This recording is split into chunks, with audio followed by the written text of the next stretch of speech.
I want to introduce Jillian Stiegmann. She is in business development and operations at Ambit Group, and currently I met her because she's participating in the ACT-IAC Associates 2021 Leadership Development Program. So Jillian, I want to thank you for joining me today. Yeah, awesome to be here, Jeremy. I'm honored to have been selected.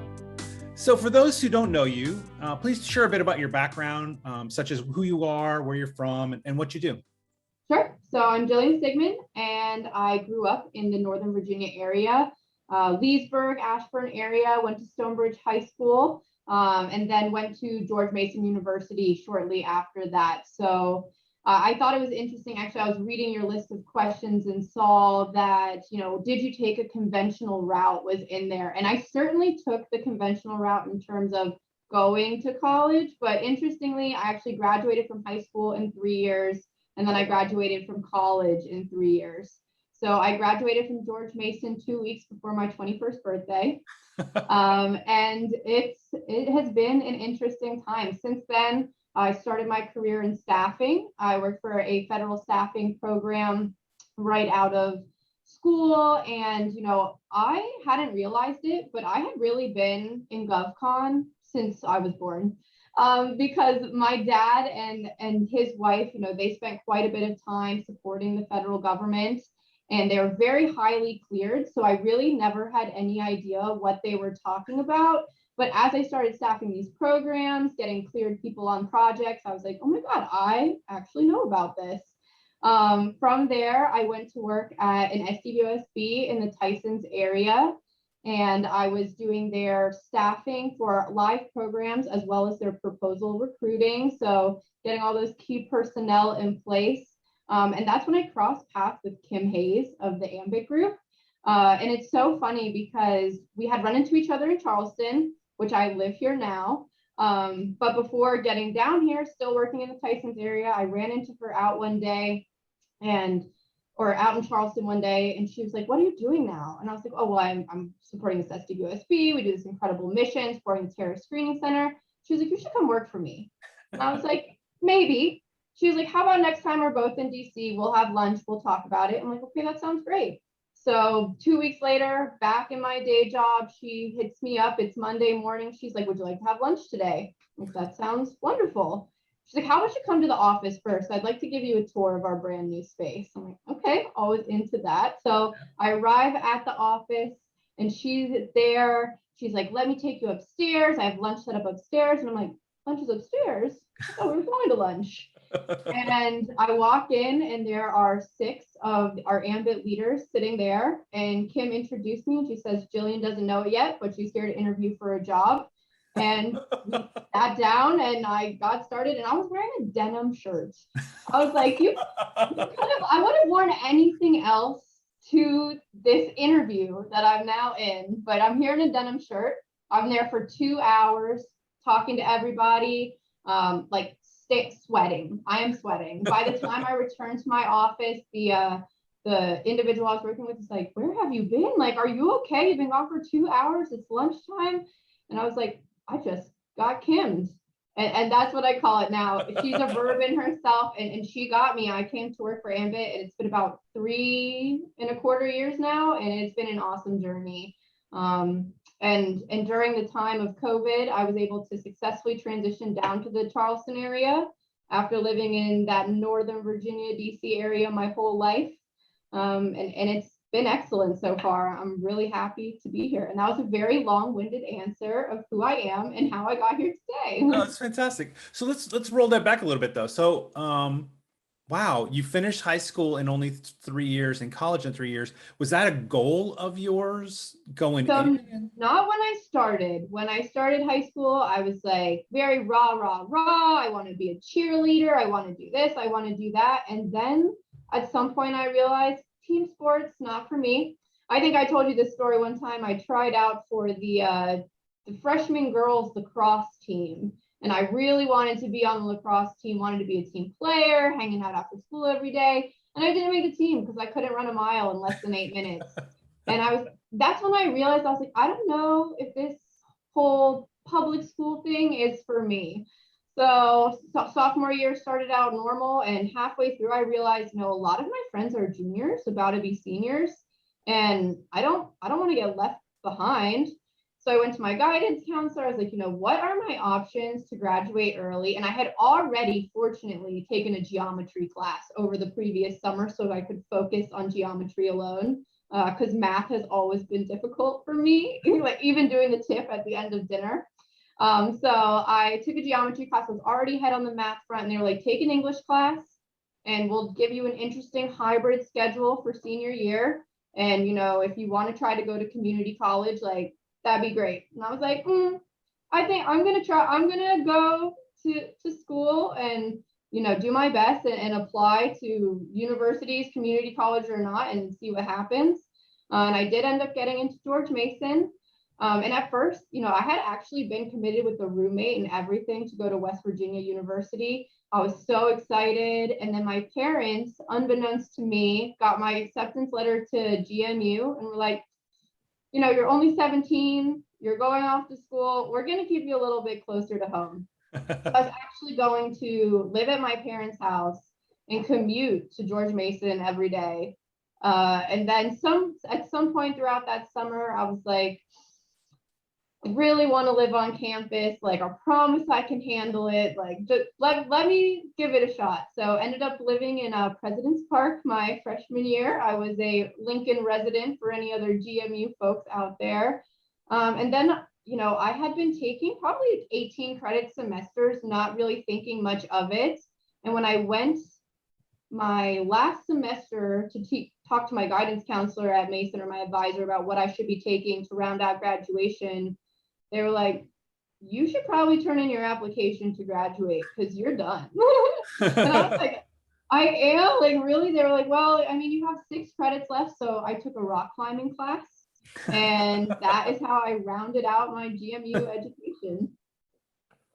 Wow. That's impressive. It's impressive that you just did what naturally comes to you, which is just take classes, get them out of the way, right? And just accidentally fell into graduation. Yeah, I never really saw it coming. I was like, I have a whole extra semester of sort of like messing around and partying, having a good time. And then all of a sudden I was like, wait a sec, I should probably look for a job. So, wow. So how did that, affect you for the job search? I guess not, right? You were able to successfully get a job and move to the next stage. So honestly, I had worked my whole life. When I was 14, I had my first job as a shampoo girl at the local hair cuttery that I could walk to from my house. I worked at a baseball training facility as the front desk girl, or front desk person, I should say. And then in college, I actually sold outdoor home improvement projects like roofing, doors, gutters, like all that good stuff, canvassing neighborhoods. And I always thought, I'm meant for the workplace. Like, I know how to work. Like, I don't need to stay in school longer and learn how to go have a job. Like, I know. But it was a rude awakening for me when I did join the job first. I realized that maybe I wasn't so ready to be an adult. And so I did end up taking a step back. I worked in a bar for probably about a year as a waitress, and I had a great time doing that. And somewhere around towards the end of that summer, I was like, it's time to put my degree to work. It's time to give this adult thing a chance again. And I'm really glad I did. That's how I ended up at K-Force. So staffing for them, working on their federal team out of Reston, had some really incredible mentors there. Jess Rafferty, she's working at CenturyLink now. I'll never forget her. She was like the adult that I idolized. She was, a little bit older than me just by a few years, and I thought she had it all figured out, and I really emulated her on my career path, just like, let me be a grown-up for real this time. And so far, fortunately, 7 years later, it's played out. That's awesome. So, in this period of time that you've been in the field, what's something that you would change that you maybe have witnessed as you've gone through this, right? Whether it's the way we do hiring, or I don't know, work flexibility, of course, with COVID is kind of enforced on everybody. But what's something you might have seen that if they came to you, Jillian, and said, Jillian, today you get to make the big decision, and we all are going to try to consider it, making this change. What's a change you might recommend?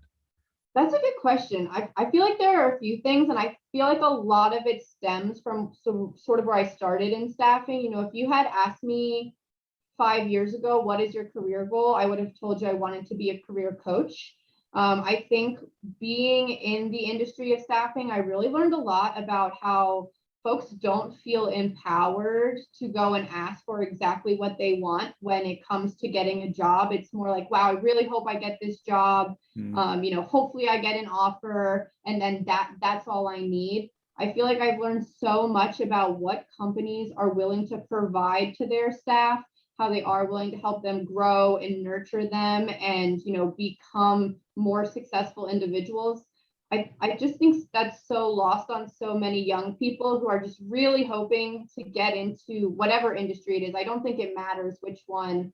I just would empower a lot of those greener folks to really explore their options and find what matches for them and what they need, because it's not the same for everybody. And you will find that, you know, you'll bring folks in and suddenly they realize, I'm so unhappy. And again, this is anywhere. And it's because they never really communicated what needs they had to be successful in that job. So I think I would really just empower folks to speak up about what it is that they feel like they need to be successful and become that best version of themselves. Oh, that's a really good change. We need to share that message far and Right? wide. Like, people should feel empowered. We all need each other. The company needs you as much as you need them, and there's no reason that there should be any unhappiness in that spectrum. Well, and it's interesting because companies don't want you to come on board and then leave right away, because there's a lot of expense and time expended to bring somebody on board. They're hoping that it's going to go well as well. But you're right, that it's key to communicate expectations. Otherwise, it's only lucky if it works out. And that's something I saw a lot on programs when I was staffing, is that there would be companies who are willing to, you know, put you through the clearance process and help you get there and make you a more viable candidate. But then the candidates that are getting those clearances are starting the work and realizing, oh, well, now I can leave it and go do something else that's more of interest to me.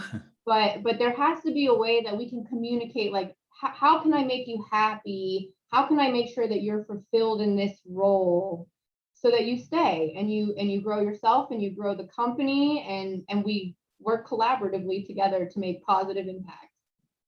That's a great way to put it.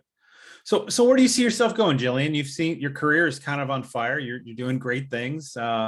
People want you and hire you away from other places. What's your focus? Where are you headed? What's the outlook look like for you in, you know, the near future?